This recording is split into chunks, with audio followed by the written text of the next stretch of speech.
Bismillahirrahmanirrahim. Assalamualaikum warahmatullahi wabarakatuh.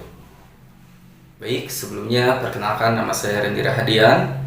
Di sini kami akan mempresentasikan tugas ETS Manajemen Keuangan. Sebelumnya terima kasih juga kepada Ibu Rizka Puspita Depi, Sarjana Ekonomi, Magister Manajemen. Sebelum ke materi, izinkan saya memperkenalkan dulu teman saya. Di sini ada Dede Resti Handayani, Muhammad Kamaludin, dan Nanda Aji. Baik, langsung saja kita presentasikan tentang capital budgeting atau penganggaran. Nah, sebelum ke materi selanjutnya, di sini ada 5 aspek.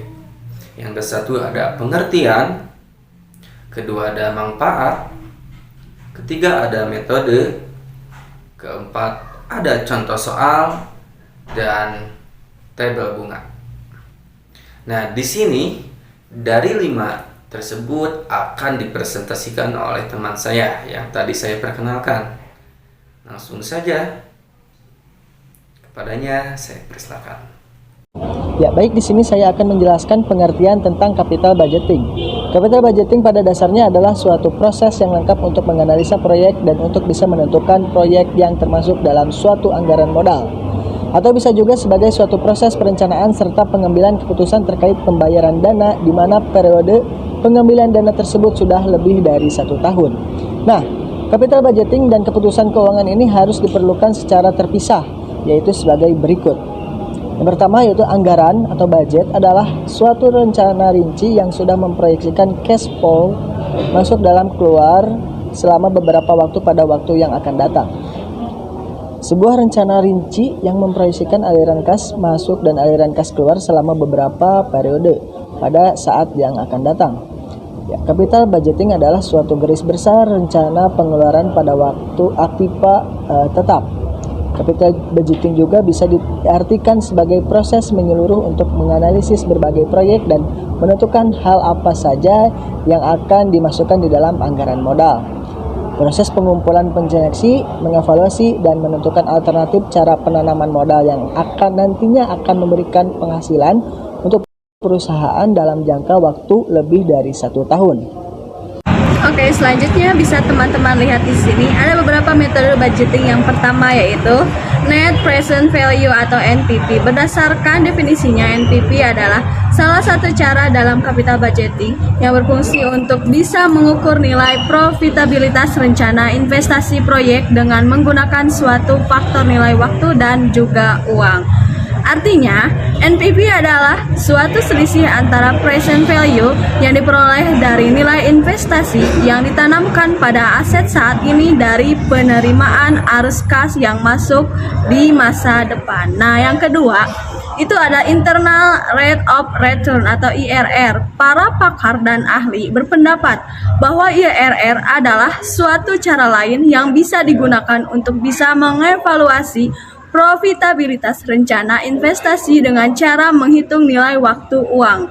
Berdasarkan pengertiannya, IRR adalah discount rate atau faktor pendiskontoan lain yang digunakan untuk mendiskonto seluruh cash inflows dan juga sell fake value yang jelas menghasilkan banyak jumlah present value yang sama dalam jumlah investasi yang ada. Nah, yang ketiga ada Profitability Index atau PI. PI adalah rasio dari present value dan cash flow setelah dilakukan kegiatan investasi awal pada tahun ke-0 dengan jumlah investasi pada awal tahun ke-0 juga. Sementara itu, jika nilai PI lebih kecil dari 1, maka proyek tersebut harus bisa ditolak. Dan yang terakhir ada Discounted Payback Period atau yang disebut PP. PP atau payback period adalah waktu yang diperlukan oleh suatu proyek investasi untuk bisa mengembalikan semua dana yang sudah diinvestasikan dalam proyek tersebut.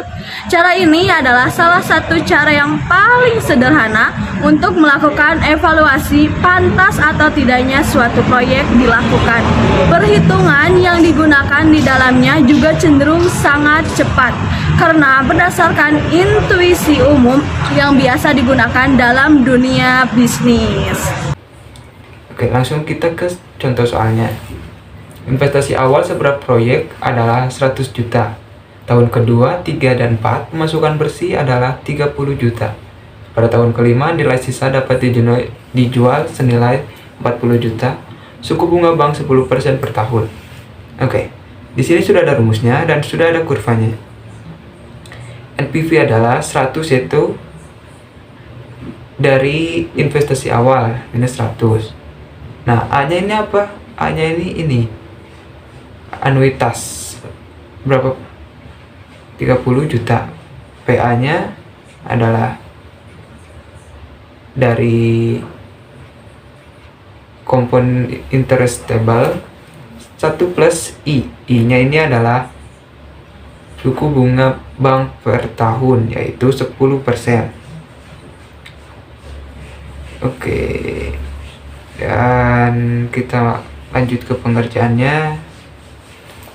Sudah masukkan ke rumus, yaitu minus 100 ditambah anuitasnya berapa? Pendapatan per setiap tahunnya itu 30 juta. Nah, PA-nya dari mana? Ini dari mana? Ini dari komponen interest table. Karena ada 3 periode, jadi kita ambil dari yang baris ketiga. Nah, dikali 1 plus 01. Kenapa kok bisa 01? Karena awalnya itu adalah suku bunga per banknya itu adalah setahun. Nah, kita rubah menjadi desimal, yaitu 0,1 minus 1. Minus 1 plus 40. 40 dari mana ini? F. F adalah tahun akhir, adalah 40. Nah, ininya dari mana? Ini tahun keberapa? Dari tahun ke-5. Maka kita cari PF-nya itu adalah yang urutan ke-5, yaitu 0,6209. Terus nanti kita jumlahkan, nanti ketemu hasilnya yaitu minus 7,34 juta rupiah. Nah, minus berarti ini kurang dari 0, maka proyek tersebut tidak layak untuk diinvestasikan. Seperti itu. Nah, di sini saya akan memberikan contoh simple interest ya. Misalkan Anda menabung 10 juta dengan bunga 5% per tahun. Maka di tahun 1 jumlah tabungan Anda menjadi 10,5 juta. Perhitungannya begini. 10 juta adalah simpanan dikali 5% bunga per tahun, sama dengan 500.000 jumlah bunga yang diperoleh. Karena tabungan Anda menggunakan skema simple interest, maka di tahun kedua perhitungan bunga Anda tetap didasarkan pada jumlah pokok simpanan saja, yakni 10 juta dikali 5% sama dengan 500.000. Dengan demikian, jumlah tabungan Anda di tahun kedua adalah 10.500.000. Itu 1 tahun ya, teman-teman. Ditambah 500.000 bunga tahun kedua. Jadi total 11 juta jumlah total simpanan di tahun kedua. Nah, demikian contoh mungkin yang saya bisa jelaskan. Mungkin presentasi ini sekian. Semoga teman-teman juga paham apa yang saya sampaikan. Baik, terima kasih kepada teman-teman saya yang telah mempresentasikan. Mungkin sekian presentasi dari kami. Semoga bermanfaat khususnya bagi kita semua. Wassalamualaikum warahmatullahi wabarakatuh.